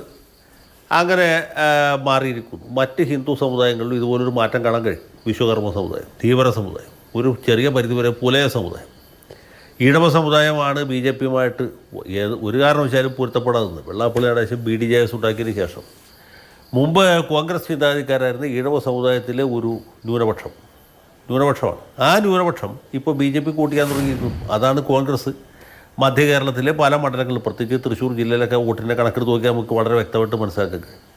UDF സ്ഥാനാർത്ഥികളെ തോൽപ്പിക്കുന്നത്, UDFൻ്റെ ഇടവരടക്കമുള്ള സ്ഥാനാർത്ഥികളെ തോൽപ്പിക്കുന്ന ഈ വിഭാഗത്തിൽപ്പെട്ട ആളുകളാണ്. അപ്പോൾ കേരളത്തിൻ്റെ രാഷ്ട്രീയ ചിത്രം, സാമുദായികവും രാഷ്ട്രീയവുമായ ചിത്രത്തിൽ വലിയ മാറ്റം സംഭവിച്ചിട്ടുണ്ട്. ഈവൻ ക്രിസ്ത്യൻ വിഭാഗത്തിൽപ്പെട്ട ആളുകളുടെ ഇടയിൽ, എല്ലാവരുമല്ല, അതിൽ പോലും ഒരു ചെറിയ ഭാഗം BJP-യെ പിന്തുണയ്ക്കുന്നതായിട്ട് നമുക്ക് കാണാം. അതിൽ അത്ര തന്നെ ചെറുതല്ലാത്തൊരു വിഭാഗം LDF-നെ സപ്പോർട്ട് ചെയ്യുന്നതായിട്ട് നമുക്ക് കാണാം. പണ്ടങ്ങനെ ചെയ്യുമായിരുന്നില്ല. ഇപ്പോൾ ജോസ് കെ മാണി LDF-ലേക്ക് പോയത് അത് ഒറ്റപ്പെട്ട സംഭവമല്ല. ജോസ് കെ മാണി തൻ്റെ ഇഷ്ടപ്രകാരം പോയതുമല്ല, മെത്രാന്മാരുടെയൊക്കെ പിന്തുണയിട്ട് പോയതാണ്. അദ്ദേഹത്തെ ചില വൈദികരും ചില മേൽപ്പട്ടക്കാരും ചേർത്ത് ഇടതുപക്ഷത്തേക്ക് പറഞ്ഞു വിട്ടതാണ്. അപ്പോൾ ഇങ്ങനെയുള്ള മാറ്റങ്ങളൊക്കെ സംഭവിക്കുന്നുണ്ട്. പഴയ പോലെ കോൺഗ്രസ്സുകാർക്ക് കൈയും കെട്ടിയിരുന്നാലൊന്നും തിരഞ്ഞെടുപ്പ് ജയിക്കാൻ പറ്റുകയില്ല. ഇപ്പോൾ ഇവർ തമ്മിലുള്ള തർക്കം എന്നൊക്കെ പറയുന്നതിൽ വലിയ കഥയില്ല. പിന്നെ BJP-ക്കാരെ ആരെയും പെരുന്നയിൽ കയറ്റുകയില്ല എന്ന് പറഞ്ഞത് ശരിയല്ല. ശ്രീധരൻപിള്ളയ്ക്ക് ഒരു സീറ്റും വേറെ ഒരാൾക്കും സീറ്റില്ല. അത് സുകുമാരൻ നായർക്ക് വ്യക്തിപരമായ എന്തൊക്കെയോ അത് PS ശ്രീധരൻപിള്ളയ്ക്ക് മാത്രമാണ് അവിടെ ഒരു സീറ്റുള്ളത്. വേറെ ഒറ്റ BJP-കാരനെ പഠിക്കാത്ത കാലിൽ തെട്ടോ സംഭവിക്കില്ല. സുരേഷ് ഗോപി ഒറ്റക്കല്ല, വേറെ ഒരുപാട് പേര്, കുമ്മനം രാജശേഖരൻ ചെന്നാലും അവിടെ നടക്കില്ല. അപ്പോൾ അതൊന്നും അവിടെ നടക്കുന്ന കാര്യങ്ങളല്ല. അപ്പോൾ ഇദ്ദേഹത്തിൻ്റെ ഒരു പ്രത്യേക രീതിയാണ്. അദ്ദേഹത്തിന് എന്തോ കാരണത്താൽ സതീശനോട് അത്ര താല്പര്യമില്ല, അതും സത്യമാണ്. അതേപോലെ മറ്റെന്തോ കാരണത്താൽ വെള്ളാപ്പള്ളി നടേശനും താല്പര്യമില്ല. പക്ഷേ ഇതിൽ വളരെ പ്രധാനപ്പെട്ട ഒരു കാര്യമുണ്ട്. സണ്ണിക്കുട്ടി പറഞ്ഞത് അല്ലെങ്കിൽ ശ്രീകുമാർ പറഞ്ഞതിൽ ഏറ്റവും പ്രധാനപ്പെട്ട കാര്യം ഇതൊന്നുമല്ല. ഈ ഹിന്ദു വിഭാഗത്തിൽപ്പെട്ട ആളുകൾ കോൺഗ്രസിൽ നിന്ന് അകത്തകന്ന് പോകുന്ന സാഹചര്യത്തിൽ കോൺഗ്രസ്സിലുള്ള ഹിന്ദു നേതാക്കന്മാരെ NSS പേട്രൈസ് ചെയ്യുന്നു, അല്ലെങ്കിൽ SNDP അവരോട് താല്പര്യപ്പെടുന്നു എന്ന് വരുന്നത് UDF-ന് മൊത്തത്തിൽ ഗുണകരമായിരിക്കും. അതാണ് അതിൽ പ്രധാനപ്പെട്ട കാര്യം.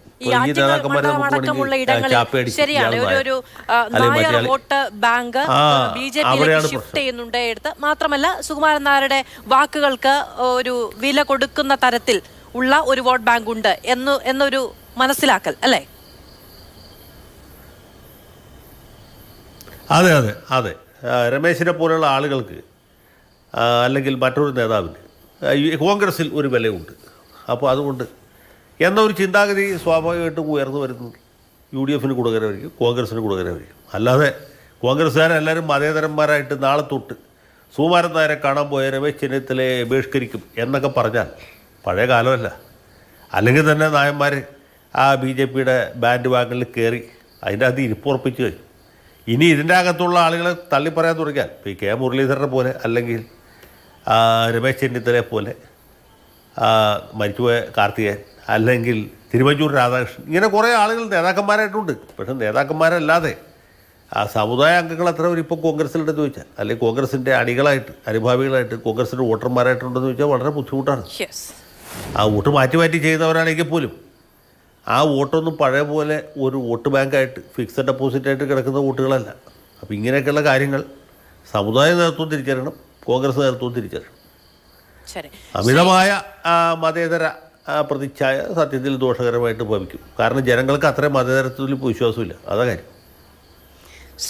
ശ്രീകുമാർ മനയിൽ, ഇതിലൊരു ആവർത്തനമുണ്ട്. അതായത് നമുക്കറിയാവുന്നതാണ് 2011 ഉമ്മൻചാണ്ടി സർക്കാർ വരുന്ന സമയത്ത് അതിൽ മന്ത്രിസ്ഥാനത്തിന് സതീശന് വിഘാതമായി നിന്നത് ഇത്തരം സാമുദായിക താല്പര്യങ്ങളാണ് എന്നത് സംബന്ധിച്ച് ഇപ്പം ചെന്നിത്തലയൊക്കെ ചില സാഹചര്യങ്ങൾ എന്നൊക്കെ പറഞ്ഞാണ് അതിനെ വിശദീകരിക്കാൻ ശ്രമിക്കുന്നതെങ്കിലും ആ ഫോഴ്സ് എന്താണ് എന്ന് കേരളത്തിൽ എല്ലാവർക്കും അറിയാമെന്നേ. അപ്പം അന്ന് മാറ്റി നിർത്തപ്പെട്ട സാഹചര്യം സതീശന് വലിയ കയ്പാണ്. അത് ഇനിയിപ്പോൾ അദ്ദേഹം തുറന്നു പറഞ്ഞാലും ഇല്ല എങ്കിലും, ചെന്നിത്തല തുറന്നു പറഞ്ഞാലും ഇല്ല എങ്കിലും, സതീശന് മന്ത്രിസ്ഥാനത്തിന് അർഹതയുണ്ടായിരുന്നു എന്ന കാര്യത്തിൽ കേരളത്തിൽ ആർക്കും, ഒരു കോൺഗ്രസ്സുകാരനും ഒരു നേതാവിനും തർക്കമില്ലാത്ത കാര്യമാണ്.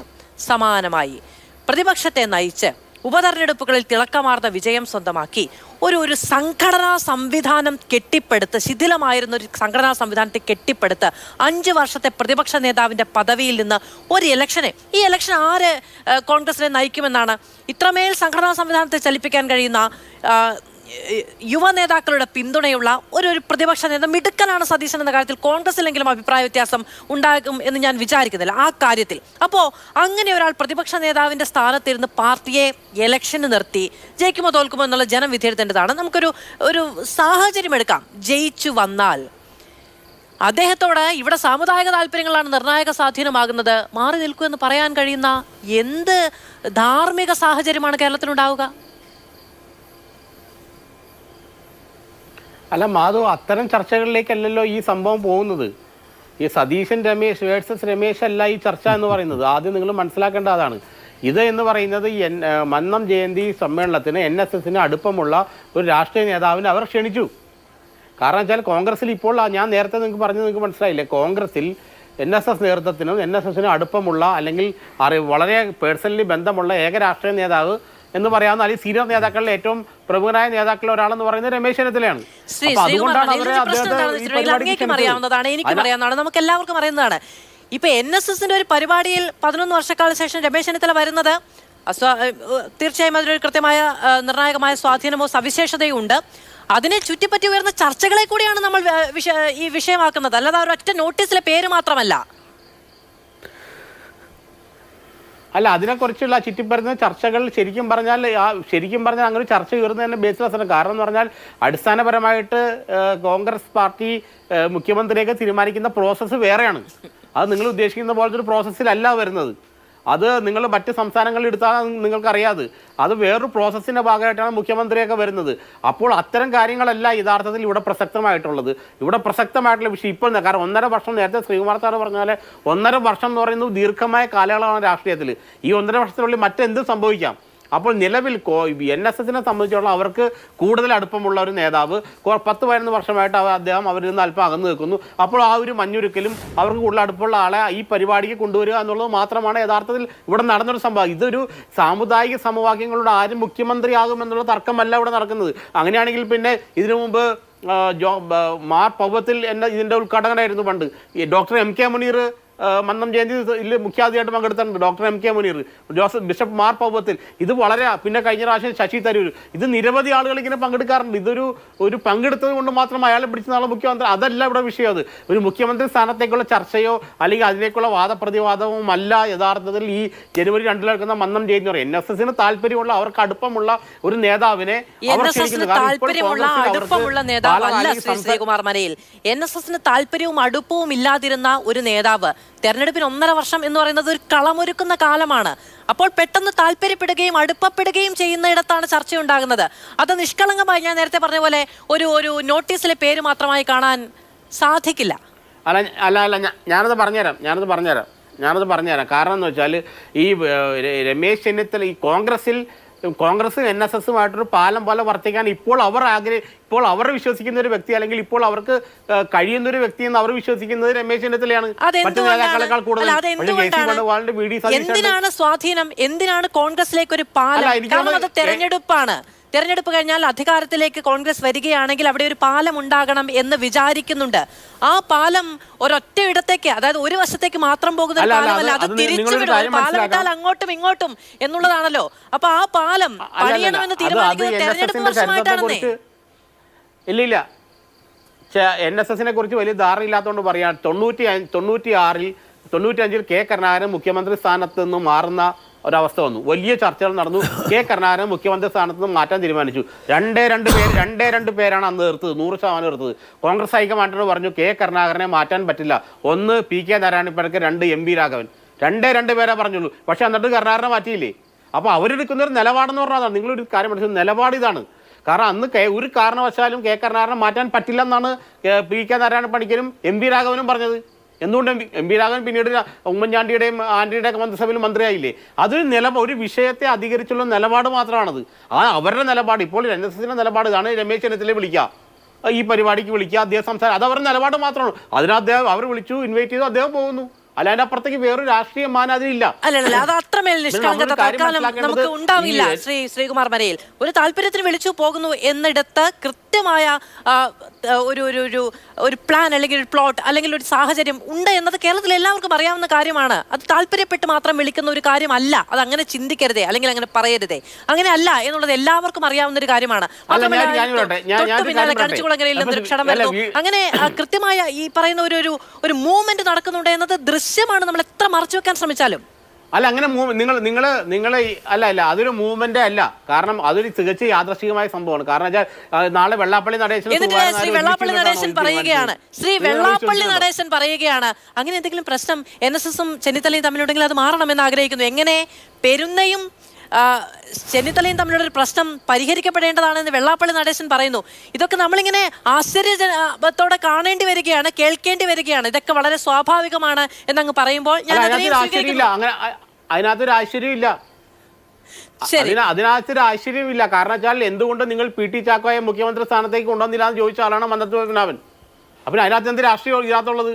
എന്തുകൊണ്ട് നിങ്ങൾ PT ചാക്കോയെ അവഗണിച്ച് അദ്ദേഹത്തെ മുഖ്യമന്ത്രിയാക്കില്ല എന്ന് കേരള കോൺഗ്രസിന്റെ രൂപീകരണ സമ്മേളനത്തിൽ പ്രസംഗിച്ച ആളാണ് ഇതിന്റെ സ്ഥാപക നേതാവ് മന്നത്ത് പത്മനാഭൻ. അപ്പോൾ ഇതൊക്കെ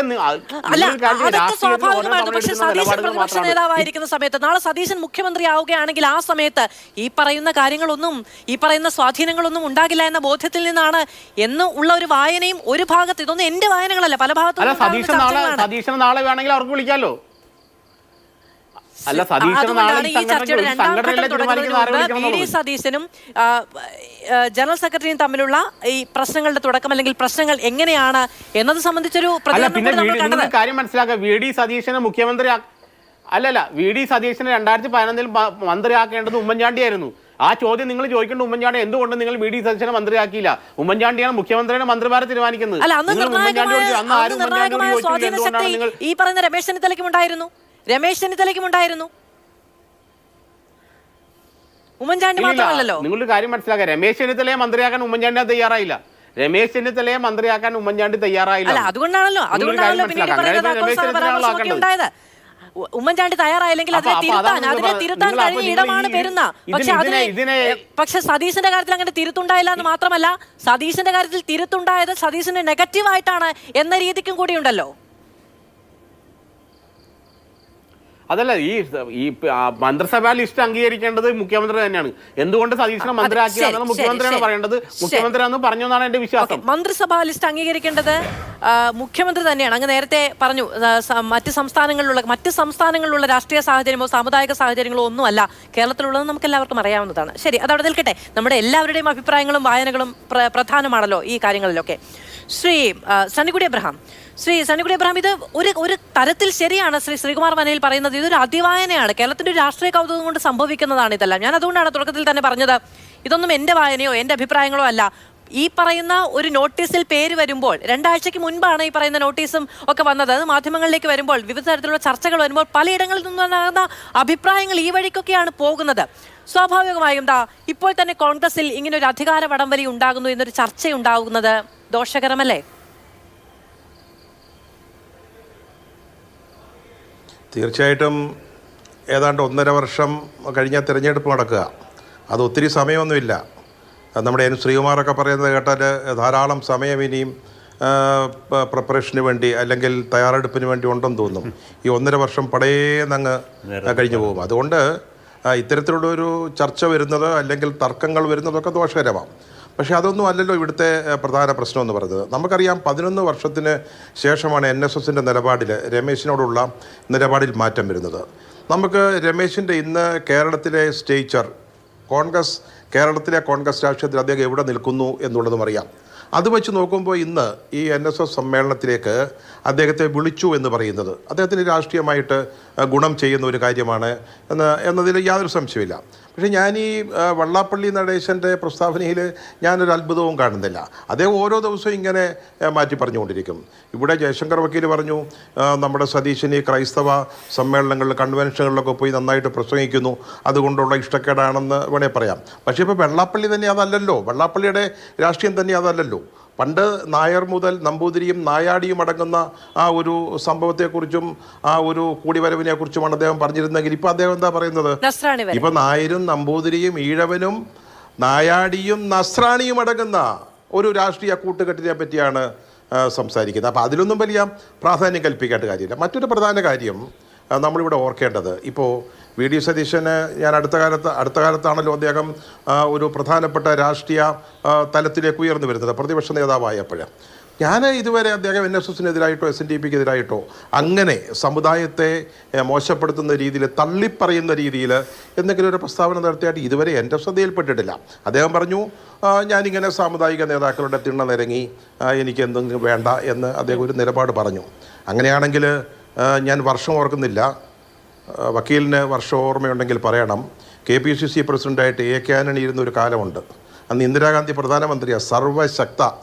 സർവശക്തി എന്ന് പറഞ്ഞാൽ സംഹരിക്കാനും സൃഷ്ടിക്കാനും കഴിവുള്ള ആ പ്രധാനമന്ത്രിയായിട്ട് ഇന്ദിരാഗാന്ധി ഇരിക്കുന്ന സമയത്ത് അവർ കോഴിക്കോട് വന്നപ്പോൾ KPCCയോട് ആലോചിക്കാതെ ക്രൈസ്തവ മേലധ്യക്ഷന്മാരുമായിട്ട് അവരോടൊരു കൂടിക്കാഴ്ച നടത്തി. ഞാൻ 73 എനിക്ക് ആ വർഷം ഓർമ്മ വന്നില്ല. അപ്പോൾ ആ ഒരു കൂടിക്കാഴ്ച നടത്തിയപ്പോൾ അതിൽ പ്രതിഷേധിച്ച് ഇന്ദിരാഗാന്ധിയെ കാണാൻ കൂട്ടാക്കാതെ ഇരുന്ന ആളായിരുന്നു AK ആന്റണി. എന്നിട്ട് AK ആന്റണിക്ക് എന്തെങ്കിലും സംഭവിച്ചോ? AK ആന്റണിക്ക് കേരളത്തിലെ കോൺഗ്രസ് രാഷ്ട്രീയത്തിൽ എന്തെങ്കിലും വീഴ്ച പറ്റിയോ? അതോടെ തീർന്നു. AK ആന്റണിയുടെ രാഷ്ട്രീയം അതോടെ തീർന്നു എന്ന് കരുതിയവരായിരുന്നു അന്ന് ഇവിടെ ഉണ്ടായിരുന്ന മറ്റു കോൺഗ്രസ് നേതാക്കളൊന്നും സംഭവിച്ചില്ലല്ലോ. അതിനപ്പുറത്തൊന്നും സതീശൻ ചെയ്തിട്ടില്ലല്ലോ. എൻ്റെ ശ്രദ്ധയിലില്ല. അദ്ദേഹം ഒരു സമുദായത്തെയും തള്ളി പറഞ്ഞതായിട്ട് എനിക്ക് തോന്നുന്നില്ല. പിന്നെ ഇവിടെ വന്ന ചർച്ചയിൽ വന്നൊരു കാര്യം, അത് നമ്മുടെ അതൊന്ന് ഇവിടെ ഒന്ന് പറയേണ്ടതുണ്ട്. അതായത് 2011 എന്തുകൊണ്ട് VD സതീശൻ മന്ത്രിയായില്ല? 2011 രമേശ് ചെന്നിത്തലയെ മന്ത്രിയാക്കാൻ ഉമ്മൻചാണ്ടി തയ്യാറായിരുന്നു, അല്ല എന്ന് പറയുന്നത് ശരിയല്ല. പക്ഷെ വകുപ്പിനെ കുറിച്ചുള്ളൊരു തർക്കമാണ് ഉണ്ടായത്. രമേശിന് അന്ന് ആഭ്യന്തര വകുപ്പ് തന്നെ വേണമായിരുന്നു. അത് കൊടുക്കാൻ ഉമ്മൻചാണ്ടിക്ക് താല്പര്യമുണ്ടായിരുന്നില്ല. പിന്നീട് നായർ സമുദായത്തിൽ നിന്നുള്ള മന്ത്രിമാരെ തീരുമാനിച്ച, ഞാൻ പറയട്ടെ അതൊക്കെ പിന്നീട് വേറെ നടന്ന കാര്യങ്ങൾ. തിരുവഞ്ചൂർ രാധാകൃഷ്ണന് കൊടുക്കുന്നു, അതുകഴിഞ്ഞ് തിരുവഞ്ചൂർ രാധാകൃഷ്ണനെ മാറ്റി രമേശിന് കൊടുക്കുന്നു, താക്കോൽ സ്ഥാനത്തേക്ക് വരുന്നു. അതൊക്കെ നമുക്ക് ഓർമ്മയുള്ള കാര്യങ്ങൾ. അതൊക്കെ അവിടെ നിൽക്കേണ്ട അടുത്ത കാലത്ത് നടന്നാണല്ലോ. അപ്പോൾ അന്നെന്താ വാസ്തവത്തിൽ സംഭവിച്ചത്?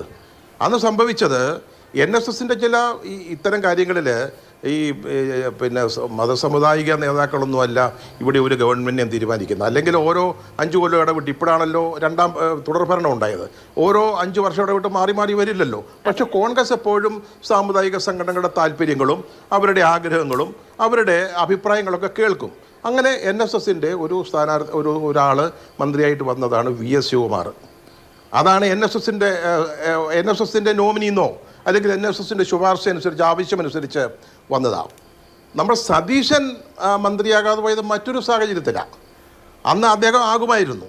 ഉമ്മൻചാണ്ടിക്ക് അദ്ദേഹത്തെ മന്ത്രിസഭയിലേക്ക് കൊണ്ടുവരണമെന്നുണ്ടായിരുന്നു. അദ്ദേഹം തന്നെ അത് പറഞ്ഞിട്ടുണ്ട്. അദ്ദേഹം തോമസ് ഐസക്കുമായിട്ട് വലിയ സംവാദങ്ങളൊക്കെ നടത്തി അങ്ങനെ ഷെയിൻ ചെയ്ത് നിൽക്കുന്ന ഒരു സമയത്ത് കൊണ്ടുവരണമെന്നുണ്ടായിരുന്നു. പക്ഷേ അന്ന് രമേശ് ചെന്നിത്തലയ്ക്ക് CN ബാലകൃഷ്ണനെ മന്ത്രിയാക്കണമായിരുന്നു. അത് സതീശനോടുള്ള ഇഷ്ടക്കേട് കൊണ്ടാണെന്ന് ഞാൻ ഇവിടെ പറയുന്നില്ല, എനിക്കതിനെക്കുറിച്ച് അറിഞ്ഞുകൂടാം. പക്ഷേ അദ്ദേഹം CN ബാലകൃഷ്ണൻ കരുണാകരനുമായിട്ട് ഏറ്റവും അടുത്ത ബന്ധം പുലർത്തിയിരുന്ന ഒരാളെന്നുള്ള നിലയിൽ, തൃശ്ശൂരിൽ നിന്നുള്ള ആളെന്നുള്ള നിലയിൽ അദ്ദേഹത്തെ മന്ത്രിയാക്കണമെന്നുണ്ടായിരുന്നു. പക്ഷേ ഇവിടെ വെച്ച് ചർച്ചയുണ്ടായി, CN ബാലകൃഷ്ണനെ ആക്കാനായിട്ട് തീരുമാനിക്കുന്നു. ഡൽഹിയിൽ ഹൈക്കമാൻഡുമായിട്ട് ചർച്ച നടക്കുമ്പോഴാണ് അദ്ദേഹത്തിനെതിരായിട്ടൊരു വിജിലൻസ് കേസുണ്ട് എന്ന് മനസ്സിലാകുന്നത്.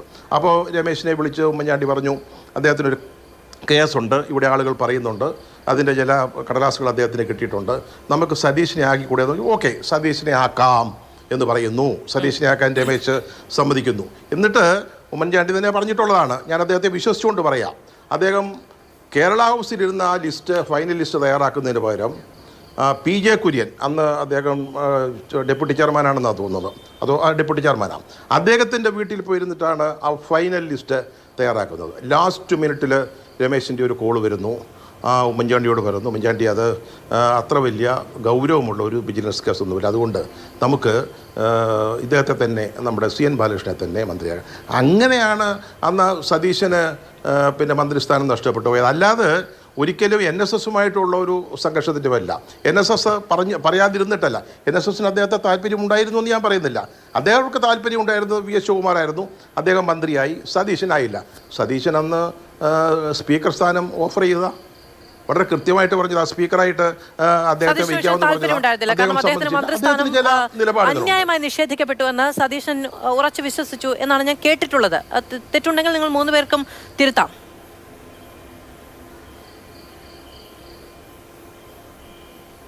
അല്ല മധു, അത് അന്യായമായിട്ട് വാസ്തവത്തിൽ അങ്ങനെയാണെങ്കിൽ അന്ന് G കാർത്തികന് മന്ത്രിസ്ഥാനം കിട്ടിയില്ലല്ലോ. അത് പല രാഷ്ട്രീയത്തിൽ പല സാഹചര്യങ്ങൾ, ഇതിനകത്ത് ചില രമേശ് ചെന്നിത്തല തന്നെ പറഞ്ഞിട്ടുള്ളതാണ്. അന്ന് സതീശന് അർഹതയുണ്ടായിരുന്നു, അദ്ദേഹത്തോട് ചെയ്തത് തെറ്റാണ്, അന്ന് അദ്ദേഹത്തിന് മന്ത്രിസ്ഥാനം എന്നത് സംബന്ധിച്ച് അദ്ദേഹത്തിന് അർഹതയുണ്ടായിരുന്നു തുടങ്ങിയ കാര്യങ്ങൾ ചെന്നിത്തല തന്നെ പറഞ്ഞിട്ടുള്ളതുമാണല്ലോ ശ്രീ സണ്ണിക്കുട്ടി എബ്രഹാം. ശരി, അതവിടെ നിൽക്കട്ടെ, നമുക്ക് ഇടവേള. ചെന്നിത്തല അവസാന നിമിഷത്തിൽ ഒരു മിനിറ്റ് അങ്ങ് പറയൂ, അങ്ങ് പൂർത്തിയാക്കൂ. അല്ല, അവസാന നിമിഷത്തിൽ CNBക്കെതിരായിട്ടൊരു കേസുണ്ടെന്ന് പറഞ്ഞപ്പം എങ്കിൽ സതീശനാവട്ടെ എന്ന് പറഞ്ഞതാണ്. പക്ഷെ ഭാഗ്യം സതീശന് അനുകൂലമായിരുന്നില്ല, CN ബാലകൃഷ്ണന് ഒപ്പമായിരുന്നു, അതാ സംഭവിച്ചത്. ശരി, അങ്ങനെ എടുക്കാം. പക്ഷേ വെളിപ്പെടുത്താൻ കഴിയാത്ത ചില സാഹചര്യങ്ങൾ എന്നൊക്കെയാണ് ശ്രീ ചെന്നിത്തല ഏറ്റവും അടുത്ത കാലത്ത് പോലും അതിനെ വിശദീകരിച്ചത്. അങ്ങനെ ഒരു കാര്യമാണ് എങ്കിൽ സീനിയോറിറ്റിയുടെ പേരിൽ മാത്രം CN ബാലകൃഷ്ണൻ എന്നൊക്കെ വിചാരിക്കുകയാണെങ്കിൽ അദ്ദേഹത്തിന് വിശദീകരിക്കാൻ കഴിയുമായിരുന്നു. വെളിപ്പെടുത്താൻ കഴിയാത്ത സാഹചര്യം കോൺഗ്രസിൽ എന്താണ് എന്നുള്ളതൊക്കെ വലിയ ചർച്ചകൾക്ക് കാരണമായിട്ടുണ്ട്. ഇടവേള. തിരികെ സ്വാഗതം ചർച്ചയിലേക്ക്. ശ്രീ ജയശങ്കർ, ഇപ്പൊ കോൺഗ്രസിൽ എങ്ങനെയാണ് കാര്യങ്ങൾ തീരുമാനിക്കുന്നത് എന്നത് സംബന്ധിച്ച് തന്നെ ഇവിടെ 2 അഭിപ്രായം ഉണ്ടായിട്ടുണ്ടല്ലോ. മുഖ്യമന്ത്രിയാണ് മന്ത്രിമാരെ തീരുമാനിക്കുന്നത് എന്ന് പറയുന്നു.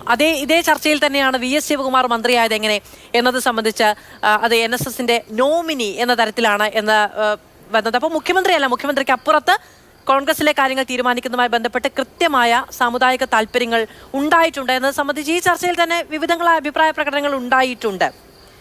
അപ്പോൾ കോൺഗ്രസ് ഒരു തിരഞ്ഞെടുപ്പിനെ അഭിമുഖീകരിക്കുമ്പോൾ ഇത്തരത്തിൽ വരുന്ന അഭിപ്രായങ്ങൾ, അതുപോലെ തന്നെ മറ്റൊന്ന്, ഇപ്പം ലീഗിന് കൃത്യമായ തീരുമാനങ്ങളുണ്ട്. നമുക്കറിയാവുന്ന 5ാം മന്ത്രിസ്ഥാനം അങ്ങനെ ആദ്യം ഉന്നയിച്ചാണല്ലോ.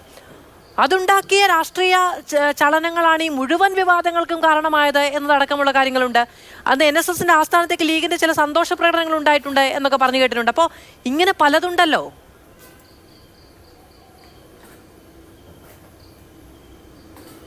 അല്ല, തീർച്ചയായിട്ടും ഉണ്ട്. UDF രാഷ്ട്രീയത്തിൻ്റെ ഒരു വലിയ പരാധീനത എന്ന് പറഞ്ഞാൽ എപ്പോഴും ഈ സാമുദായിക ശക്തികൾക്ക് വലിയ പ്രാധാന്യം കിട്ടുന്നു.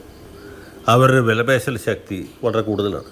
ഇപ്പോൾ കരുണാകരൻ പ്രതാപിയായിരുന്ന സമയത്ത് ഒരു ഉദാഹരണം ഞാൻ പറഞ്ഞു. 1982 കരുണാകരൻ്റെ മന്ത്രിസഭ നിയമസഭയിൽ ഭൂരിപക്ഷം ഉണ്ട്. ഉമ്മൻചാണ്ടിയെ പോലെ കഷ്ടിച്ചുള്ള ഭൂരിപക്ഷമല്ല. പക്ഷേ അന്ന് പോലും ഈ മന്ത്രിമാരെ, കോൺഗ്രസിലെ I ഗ്രൂപ്പിൽ നിന്ന് മന്ത്രിമാരെ തീരുമാനിച്ചു കഴിഞ്ഞപ്പോൾ എല്ലാവരും നായർ സമുദായക്കാരായി MP അംഗക്കാരനടക്കമുള്ള ആളുകൾ. അല്ല, പിന്നെ ഒരാൾ പുറമെ നിന്നത് CV പത്മരാജനാണ്. അപ്പോൾ ലാറ്റിൻ കാത്തലിക്സിന് പ്രാതിനിധ്യം കിട്ടിയില്ല എന്നൊരു പരാതി വരാപ്പുഴ ആർച്ച് ബിഷപ്പ്, കൊടുങ്ങല്ലൂർ ആർച്ച് ബിഷപ്പൊക്കെ മുന്നോട്ട് വെച്ചു. അപ്പോൾ ലത്തീൻ സമുദായം ഏത് കാലത്തും കോൺഗ്രസിനെ പിന്തുണയ്ക്കുന്നവരാണ്, അവരെ ഒഴിവാക്കിയത് ശരിയല്ല എന്ന് കരുണാകരൻ തന്നെ മനസ്സിലായി. അങ്ങനെയാണ് പിന്നീട് കോൺഗ്രസ് പുനഃസംയോജനത്തിന് ശേഷം സിറിയൻ ജോണിനെ രാജിവെപ്പിച്ചു. അദ്ദേഹം സിറിയൻ ഓർത്തഡോക്സുകാരനായിരുന്നു. എന്നിട്ട് KPCC പ്രസിഡൻ്റായിരുന്ന AL ജേക്കബിനെ മന്ത്രിയാക്കി. അപ്പോൾ KPCക്ക് പുതിയ പ്രസിഡന്റ് വേണമല്ലോ. ആ സ്ഥാനത്തേക്ക് നമ്മുടെ പത്മരാജൻ വക്കീലിനെ, അദ്ദേഹം മന്ത്രിസ്ഥാനം സന്തോഷസമേതം രാജിവെച്ച ആളാണ്. കേരളത്തിൽ സന്തോഷത്തോടി മന്ത്രിസ്ഥാനം രാജിവെച്ച അപൂർവ വ്യക്തിയുള്ള ഒരാളാണ് പത്മരാജൻ വക്കീൽ. അങ്ങനെ CV പത്മരാജനെ KPCC പ്രസിഡൻ്റാക്കി കൊണ്ടു, AL ജേക്കബിനെ മന്ത്രിയാക്കി. അപ്പോൾ ലത്തീൻ സമുദായത്തിന് പ്രാതിനിധ്യമായി. ഇങ്ങനെയൊക്കെയുള്ള വലിയ വലിയ അക്രോബാറ്റിക്സ് നടത്തിയിട്ടാണ് ഈ കോൺഗ്രസിൻ്റെ ഓരോ മന്ത്രിസഭയും മുന്നോട്ട് വന്നിട്ടുള്ളത്. ഉമ്മൻചാണ്ടിക്ക് എന്തുകൊണ്ടാണ് ആൻ്റണിയുടെ മന്ത്രിസഭയിൽ സ്ഥാനം കിട്ടാതെ പോയത്? ലത്തീൻകാരനായ KV തോമസിനെ മന്ത്രിയാക്കുന്നത് കരുണാകരന് ശടിച്ചു. ലത്തീൻകാരനില്ലാതെ മന്ത്രിസഭ ഉണ്ടാവാൻ പാടില്ല എന്ന് പറഞ്ഞു. അങ്ങനെ കരുണാകരൻ ഉമ്മൻചാണ്ടി ശ്രീമാൻ AK ആന്റണി നിവൃത്തിയില്ലാതെ ഉമ്മൻചാണ്ടി ഒഴിവാക്കി. കാരണം അവൾ ഒഴിവാക്കാൻ വേറെ ആരെയും പറ്റുമായിരുന്നില്ല. KM മാണിയെ CF തോമസിനെയും ഈ ആന്റണിക്ക് ഒഴിവാക്കാൻ പറ്റില്ലല്ലോ. അപ്പോൾ ഒഴിവാക്കാൻ പറ്റുന്നത് ഉമ്മൻചാണ്ടി മാത്രമാണ്. ഉമ്മൻചാണ്ടി ഒഴിവാക്കിയിട്ട് KV തോമസ് മാത്രമേ. അപ്പൊ ഇതൊക്കെ ഏത് കാലത്തും ഞാൻ വേറെ പറയാം, നാടക സമുദായത്തിന് പ്രാതിനിധ്യമില്ല. ഒരു കാര്യം ചോദിച്ചോട്ടെ ശ്രീ ജയശങ്കർ, അതായത് എന്നിരുന്നാലും സാമുദായിക ശക്തികളുടെ തിണ്ണ നിറങ്ങാനില്ല എന്ന് പറയുന്ന ഒരു നേതാവ് കോൺഗ്രസിനുണ്ടെങ്കിൽ ഈ പറയുന്ന മുഴുവൻ സമ്മർദ്ദങ്ങളെ അതിജീവിച്ച് രാഷ്ട്രീയ വോട്ടുകൾ സമാഹരിച്ച് കോൺഗ്രസിന് ഒരു തെരഞ്ഞെടുപ്പിൽ പോരാട്ടത്തിന് ശക്തമാക്കാൻ സതീശന് കഴിയുമെങ്കിൽ അതൊരു വലിയ പോസിറ്റീവ് അല്ലേ?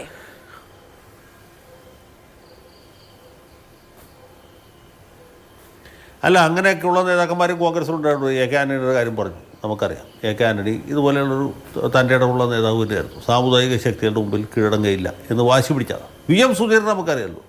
സ്വന്തം സമുദായത്തിൽ നിന്ന് അദ്ദേഹത്തിന് നേരെ എന്തൊക്കെ ആക്ഷേപങ്ങളുണ്ടായി. അദ്ദേഹത്തെ തോൽപ്പിക്കാനായിട്ട് വെള്ളാപ്പള്ളി നടേശൻ ഫത്വ പുറപ്പെടുവിച്ചു.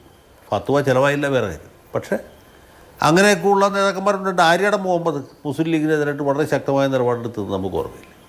അത് ഓരോ കാലത്ത് ഇതുപോലെ ഓരോരുത്തരും ഉണ്ടായിട്ടുണ്ട്. VD സതീശൻ ആര്യടം മുഹമ്മദിനെ പോലെ അല്ലെങ്കിൽ VM സുധീരനെ പോലെ ആ കാറ്റഗറിയിൽപ്പെട്ടൊരു നേതാവാണ്. പക്ഷേ അങ്ങനെയുള്ളൊരു വളരെ കുറവാണ് എന്നാണ് ഞാൻ പറഞ്ഞത്. പക്ഷേ കോൺഗ്രസ് നേതൃത്വത്തിന് പലപ്പോഴും ഇതുപോലെയുള്ള പലപ്പോഴും കീഴടങ്ങേണ്ടതായിട്ട് വരും എന്നുള്ളതാണ് നമ്മുടെ ഇതുവരെയുള്ള അനുഭവം നമ്മൾ പഠിപ്പിക്കുന്നത്. ശരി, വളരെയധികം നന്ദി പാനലിസ്റ്റുകൾക്കും പ്രേക്ഷകർക്കും. എന്തായാലും 1.5 വർഷം എന്ന് പറയുന്നത് കേരള രാഷ്ട്രീയത്തിൽ ഒരു വലിയ ദൂരമല്ല എന്ന് തന്നെ വിചാരിക്കുന്നു. ഇനി എന്തൊക്കെ കാണാനുണ്ട്, നേരത്തെ ശ്രീകുമാർ പറഞ്ഞതുപോലെ എന്തൊക്കെ കാണാനിരിക്കുന്നു എന്നത് കണ്ടു തന്നെ അറിയേണ്ടതുണ്ട്. വളരെയധികം നന്ദി.